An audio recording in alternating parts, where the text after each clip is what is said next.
Bonjour les irrésistibles et bienvenue. Tu as les cheveux qui graissent, tu sais pas comment enrayer ça?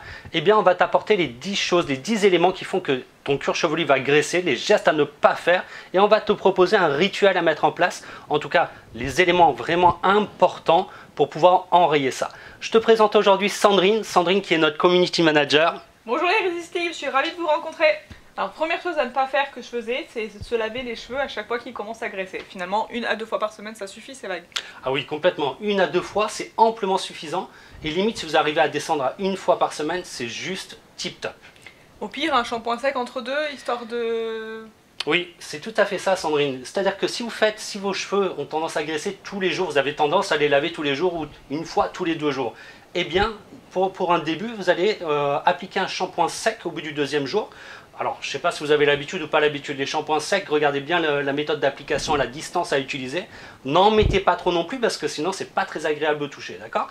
Donc, regardez bien. Il doit y avoir des tutos aussi qui vont vous expliquer ce genre de gestes. Donc, c'est ce que tu as mis en place, toi, pour pouvoir espacer tes shampoings. Oui, je les lave plus que 2 fois par semaine. Et si vraiment, des fois, j'arrive à tenir ce que je travaille à la maison, bah, du coup, je fais même 1 fois par semaine avec un shampoing sec entre deux. Ok, donc le premier geste à faire, en tout cas, ou à ne pas faire, c'est les laver trop souvent. Donc premier élément. Deuxième élément, le deuxième conseil qu'on vous donne, c'est les shampoings secs. Il faut passer par cette étape-là. Et enfin, pour notre 3e conseil, Sandrine, qu'est-ce qui fait que tes cheveux graissent énormément? Ça, c'est la manie. Vous savez, cette manie-là, mettre les mains dans les cheveux toutes les 2 secondes. Alors ça, il n'y a rien de pire parce que les mains, généralement, elles sont grasses et vos mains mettent de la matière grasse dans vos cheveux. Pour notre 4e conseil, c'est le choix du shampoing. Quel type de shampoing tu faisais quand tes cheveux graissaient, Sandrine? Est-ce que tu utilisais par exemple des shampoings pour cheveux secs, pour cheveux colorés ou des 2 en 1, des choses comme ça? Alors cheveux colorés, oui, souvent parce que je fais de la couleur et puis bah, finalement on se rend compte que c'est pas l'idéal. Il vaut mieux vraiment prendre un shampoing qui est adapté à cet excès de sébum qu'on a dans nos cheveux. Et du coup j'ai opté pour un shampoing Divalan qui finalement est celui qui me convient le mieux. Ok. Elle va nous le montrer, comme ça si vous avez besoin de retrouver ce shampoing, ça va être juste tip top. Donc le premier conseil que Sandrine nous donne, c'est-à-dire que si vous avez les cheveux colorés ou méchés, eh bien on vous recommande de ne pas prendre de shampoing pour cheveux colorés ou méchés. Il faut bien comprendre que le shampoing, c'est pour traiter le cuir chevelu, d'accord? Donc si vous avez les cheveux colorés, eh bien dans ce cas-là, on va utiliser un soin qui va permettre de préserver votre couleur ou de repigmenter. Mais en aucun cas, si vous avez le cuir chevelu qui graisse, utilisez un shampoing de type 2 en 1, cheveux secs, un shampoing trop hydratant, trop doux. Il faut vraiment que vous évitiez ça. Le shampoing Divalan que j'ai trouvé, c'est celui de Kerastase. Après peut-être vous pouvez en trouver d'autres, moi c'est celui-là qui me convient. C'est pour quel type de cheveux exactement ça? Shampoing équilibrant, racines grasses, longueur sensibilisée. Donc ça convient aussi aux cheveux colorés puisque sensibiliser c'est la couleur et les racines grasses c'est exactement le problème que j'ai. Donc ça c'est parfait comme choix de shampoing. Sur internet vous allez retrouver d'autres recommandations comme les argiles, etc. Nous ce qu'on veut c'est déjà que vous respectiez ce rituel là, d'accord? Une fois que vous avez mis tous ces éléments en place, si vous voulez tester des shampoings à l'argile 1 fois tous les 15 jours, vous allez pouvoir le faire. Mais en tout cas respectez bien chaque étape. Ensuite, Sandrine, quels sont les autres éléments qui font que ça te faisait graisser les cheveux? Je pense que déjà, si on mange pas trop gras, déjà quand on cuisine gras, déjà, forcément la graisse vient sur nous. Si on mange gras, on a encore plus de graisse, je pense, à l'intérieur de notre corps et ça ressort par le cuir chevelu. Enfin, oui. Je suppose, c'est toi qui vas nous le dire. Ouais, c'est tout à fait ça. Il faut manger effectivement sain. Donc si vous ne mangez pas sain ou que vous cuisinez gras, vous ne l'aurez pas. Dans tous les cas, ça va avoir tendance à graisser. Donc en tout cas, si vous cuisinez des choses qui sont plutôt grasses, qui a de l'évaporation, on vous conseille de mettre un foulard pour protéger votre cuir chevelu et éviter un excès de sébum. Un autre élément qui est très important, c'est au niveau du matériel. Sandrine, tu peux nous en dire plus? Alors une chose auquel j'aurais jamais pensé, c'est quand vous vous lavez les cheveux, vos cheveux sont propres. Si vous les reposez sur votre tête d'oreiller qui était grasse, ça sert à rien, vous pouvez retourner sous la douche. Ah bah oui, effectivement. Et c'est pareil pour le matériel. Au niveau de la brosse, comment tu fais du coup? Parce que si tu te fais ton brushing... Et du coup la brosse faut la faire tremper. Comme ça au moins le gras s'enlève dans l'eau et au moins ça te remet pas du gras sur tes cheveux propres la fois d'après. Parfait, donc il faut bien comprendre que plus vous allez toucher votre cuir chevelu, plus vous allez passer les mains dedans, et bien finalement vous allez activer les glandes sébacées, d'accord? Donc il faut un minimum toucher votre cuir chevelu. Et pareil au niveau du brushing, c'est-à-dire éviter de passer 15 000 fois la brosse, d'accord? C'est bien de les brosser de temps en temps, vos cheveux, mais évitez de le faire trop souvent et de manière trop répétée, d'accord? Sinon ça va activer les glandes sébacées, et c'est pas une bonne chose. Je vous propose de se retrouver sous la douche pour vous expliquer comment appliquer un shampoing et les erreurs à ne pas faire au niveau du soin. A tout de suite. Alors Sandrine, la première chose à faire, c'est de mettre une noisette dans le creux de la main. Tu vas pouvoir ensuite poser le flacon. Voilà. Et là, tu vas en prendre un petit peu et tu vas commencer à en mettre légèrement sur le dessus, sur ces zones-là.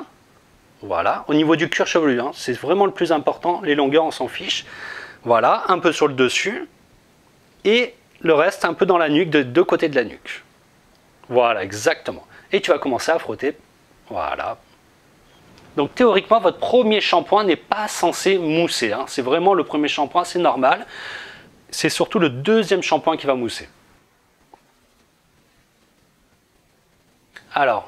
Donc on masse bien que le cuir chevelu. Voilà, c'est exactement ce que j'allais dire. Il faut éviter à ce moment-là maintenant de frotter fort comme Sandrine est en train de le faire. Il va falloir juste qu'elle pose les mains sur son cuir chevelu et faire des... Voilà, ralentir le rythme. Et surtout ne pas appuyer trop fort. Plus vous allez appuyer fort, plus les glandes sébacées vont s'activer. Voilà, là on est bien. On peut même ralentir légèrement le rythme. Voilà. Et là, c'est juste parfait. Donc on ne s'occupe pas du tout des longueurs, hein, d'accord? C'est vraiment là l'objectif, c'est vraiment le cuir chevelu. Voilà, parfait. Ok. Très bien, on passe à l'application du deuxième shampoing. Donc toujours pareil, on met une noisette dans le creux de la main.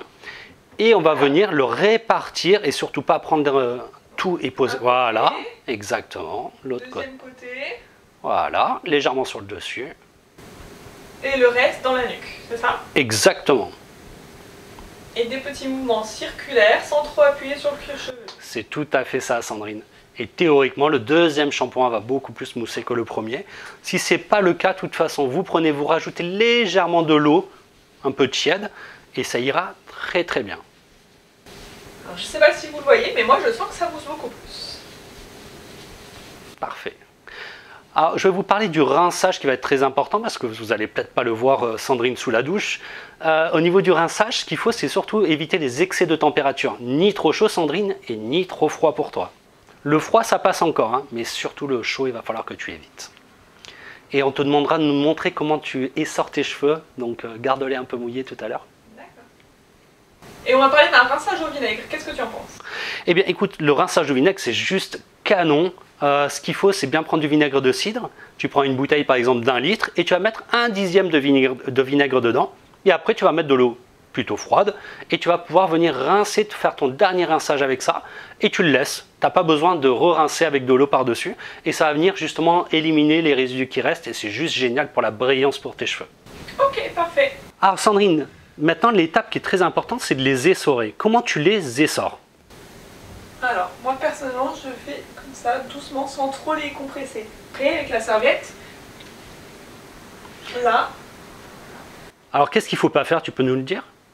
Il faut les tapoter et pas trop les frictionner. En fait. Exactement.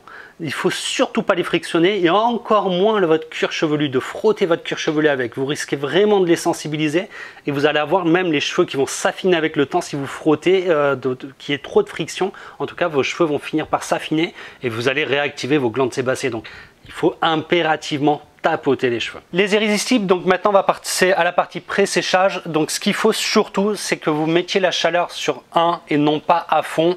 La vitesse de la ventilation, ça n'a pas trop d'importance. Si vous travaillez sur 1, bah, c'est que mieux.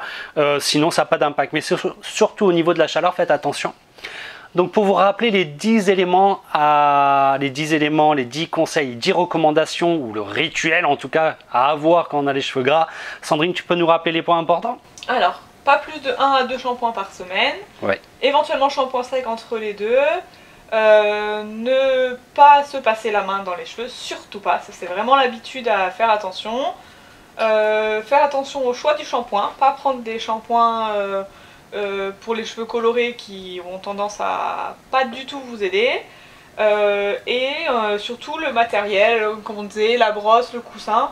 Je te laisse faire les 5 derniers. Allez, sans problème. Donc oui, le matériel, donc toujours propre, d'accord. Pareil pour l'oreiller. Éviter les fortes chaleurs, donc je viens de le dire. Le rinçage au vinaigre, on vous le recommande, c'est juste génial. Donc faites-le. Et enfin, tapotez vos cheveux et évitez toute friction pendant l'application du shampoing, etc. Mais je crois que tu as oublié de dire qu'il faut surtout essayer de manger sain. Allez, c'est parce que c'est pas mon truc, c'est pas mon fort. Les irrésistibles, on vous kiffe, on vous dit à très bientôt. Ciao, ciao!